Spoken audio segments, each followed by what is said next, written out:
Assalomu alaykum do'stlar, yaxshimisizlar, tuzmisizlar? Gap yo'q, qoyil lekin.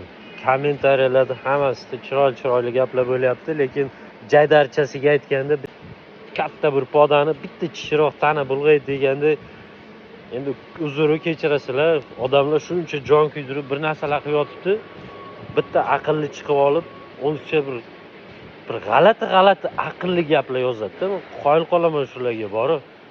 Boshqa qiladigan ish yo'qmi shularni? Voy, agar xohlamasang, вообще kirma, ko'rma, yozma. Nima qilasan birov asabini buzib? Voобще shularga qoyil qolaman bor lekin umringlardan baraka topinglar. Juda ham ko'p kommentariyalar, asosiy kommentariyalar albatta yaxshi fikrlar bildirishgan, podдержка qilishgan. Sizlarga kattakon rahmat. Sog' bo'linglar. Kutamiz, yangi videolarni kutamiz.